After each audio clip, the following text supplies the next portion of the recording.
Friends, आज हम लोग बायोलॉजी सब्जेक्ट में सेल चैप्टर का इम्पोर्टेंट एमसीक्यू डिस्कस करेंगे। यानी कोशिका जो चैप्टर है बायो में, उसी का इम्पोर्टेंट चैप्टर हम लोग एमसीक्यू में डिस्कस करेंगे। ये मोस्ट इम्पॉर्टेंट 15 क्वेश्चन का कलेक्शन है। ये पार्ट 2 है, पार्ट 1 हमने बना दिया है, तो उसको आप देख लीजिएगा। ये पार्ट 2 है। तो पहला क्वेश्चन हम लोग देखते हैं कि क्या यहाँ पे पहला क्वेश्चन बोलता है। तो पहला क्वेश्चन है, which of the following organelles is absent in plant cell but present in animal cell. तो कुछ बताना है कि एनिमल सेल में कौन सा प्रेजेंट होता है। पहला है nucleus, centrosome, Golgi apparatus and plastid. तो प्रेजेंट इन द एनिमल सेंट, एनिमल में प्रेजेंट होता है। और प्लांट सेल में क्या होता है, absent in the plant cell. तो प्लास्टिड जो होता है प्लांट सेल में होता ही है, गोल्गी भी होता है और न्यूक्लियस भी होता है। यहाँ पे जो करेक्ट आंसर होगा दैट इज बी, यानी सेंट्रोसोम प्लांट सेल में एब्सेंट होता है। नेक्स्ट क्वेश्चन नंबर 2 हम देखेंगे, name of the outer most boundary of the cell. Cell का आउटर मोस्ट बाउंड्री, यानी जो सेल है, ये सेल का बाहरी परत, ये वाली परत क्या कहलाती है। माइटोकॉन्ड्रिया, गोल्गी कॉम्प्लेक्स, लाइजोसोम यानी प्लाज्मा मेम्ब्रेन। यहाँ पे जो करेक्ट आंसर होगा दैट मीन्स डी, यानी प्लाज्मा मेम्ब्रेन। ये कहलाता है आउटर मोस्ट सेल। ये वाला जो सेल, ये वाली बाउंड्री है वो आउटर मोस्ट प्लाज्मा मेम्ब्रेन कहलाती है। अगर हम बात करेंगे प्लांट सेल में, तो प्लांट सेल में जो होती है, ये ऊपर वाला जो पार्ट होता है वो सेल वॉल कहलाती है। ये वाला पार्ट सेल वॉल कहलाता है। फिर उसके नीचे अंदर होती है सेल मेम्ब्रेन। तो डी ऑप्शन करेक्ट होगा यहाँ पे। Green leaves prepare food for plants by using water and dash in the presence of sunlight. Sunlight के प्रेजेंस में वाटर और क्या चाहिए उसको अपना फूड प्रिपेयर करने के लिए plant, carbon dioxide, oxygen, nitrogen या फिर मीथेन। तो यहाँ पे जो करेक्ट आंसर होगा दैट मीन्स ए, यानी कार्बन डाइऑक्साइड, CO2। CO2 का यूज करके, CO2, वाटर, क्लोरोफिल और सनलाइट यूज करके फोटोसिंथेसिस से लीव्स जो है यानी प्लांट अपने फूड प्रिपेयर करते हैं। नेक्स्ट क्वेश्चन हम देखेंगे, question number 4, which of the following statement is true. हमें बताना है कि इसमें से कौन सा स्टेटमेंट ट्रू है। अबाउट द क्रोमोजोम्स, क्रोमोजोम्स के बारे में कौन सा स्टेटमेंट यहाँ पे ट्रू है, वही हमें बताना है। तो chromosomes are present within the nucleus, nucleus के अंदर होते हैं। इट कंटेन्स जीन्स, बिल्कुल सही है। Help in the inheritance or transfer of the character from one parents to the next generation. One generation से वन जनरेशन ट्रांसफ़र करने के लिए chromosomes made up of DNA from the chromatin materials and all of the above. तो इसका जो correct answer होगा that means D होगा। Chromosomes के बारे में सारे सत्य हैं। नेक्स्ट है 5 नंबर, ब्लू ग्रीन एल्गी आर किसका एग्जाम्पल है। प्रोकैरियोटिक का, यूकैरियोटिक का, बोथ का या फिर नाइदर ए या नाइदर बी का। तो जो सेल्स होते हैं वो 2 टाइप्स के सेल होते हैं। एक होता है प्रोकैरियोटिक सेल, जो सेल होगा वो सेल होते हैं 2 टाइप्स के सेल होते हैं। एक होता है प्रोकैरियोटिक सेल और एक होता है यूकैरियोटिक सेल। ये वाला यूकैरियोटिक सेल, प्रोकैरियोटिक सेल जो होता है अनडेवलप्ड होती है, जबकि यूकैरियोटिक सेल फुली डेवलप्ड होती है। तो ब्लू ग्रीन एल्गी में जो सेल होती है उसको बोलते हैं प्रोकैरियोटिक सेल।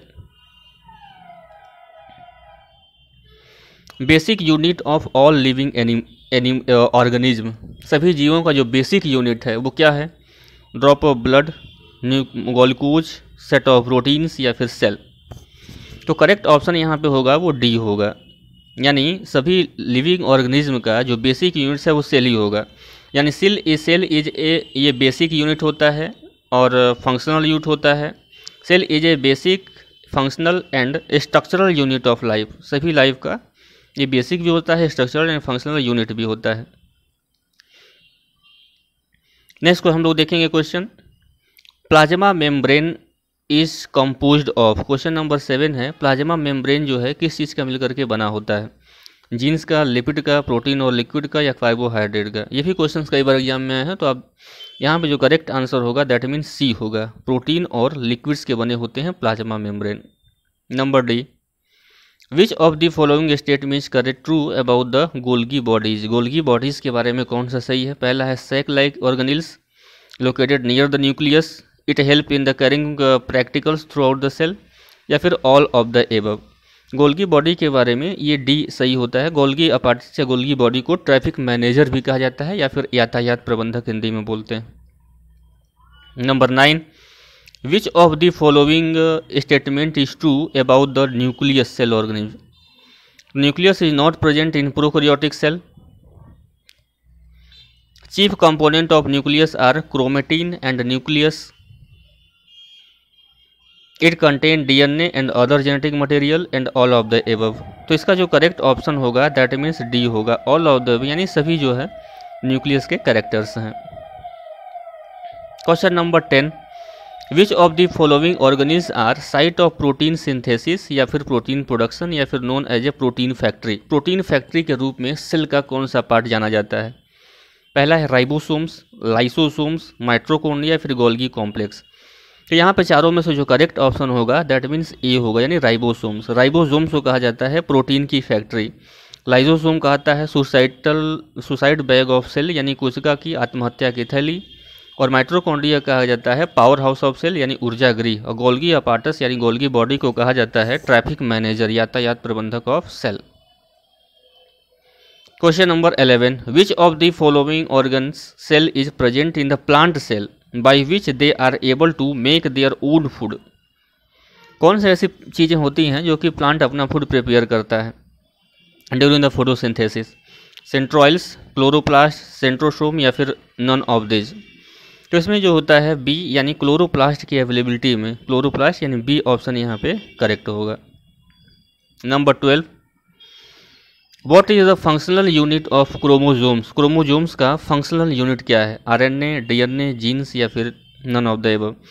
क्रोमोजोम्स जो होते हैं इसको गुणसूत्र बोलते हैं हिंदी में। तो क्रोमोजोम्स का जो फंक्शनल यूनिट होती है वो जीन्स होती है, दैट मीन्स यहाँ पे सी है, जीन्स फंक्शनल यूनिट होती है इसकी।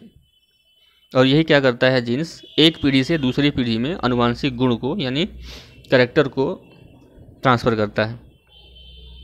विच of the following true about the mitochondria के बारे में बताना है, कौन सा सत्य है? Mitochondria contains DNA, rod shaped. Mitochondria help convert energy from food molecules into usable energy stored as a adenosine tri molecules या फिर all of the above.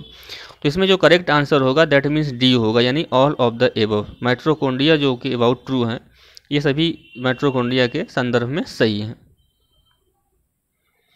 Number 14, total number of chromosomes in normal human beings में total numbers of chromosomes यानी गुणसूत्र की संख्या कितनी होती है? पहला है 23, 53, 46 या फिर 26। तो इसमें जो करेक्ट ऑप्शन होगा दैट मीन्स सी होगा, यानी 46 होती है।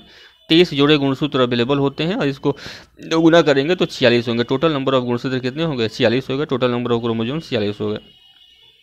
क्वेश्चन नंबर 15 है, which of the following is not present in the prokaryotic cell.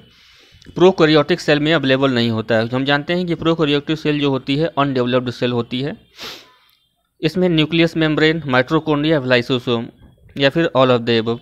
इसका जो करेक्ट आंसर होगा that means D, all of the above. ये सारे जो होते हैं इसमें अब्सेंट होते हैं क्योंकि प्रोकैरियोटिक सेल अनडेवलप्ड सेल होती है। तो आज हम लोगों ने देखा ये मोस्ट इंपॉर्टेंट क्वेश्चंस हैं और इसके बाद फिर हम लोग नेक्स्ट देखेंगे। Thank you and best.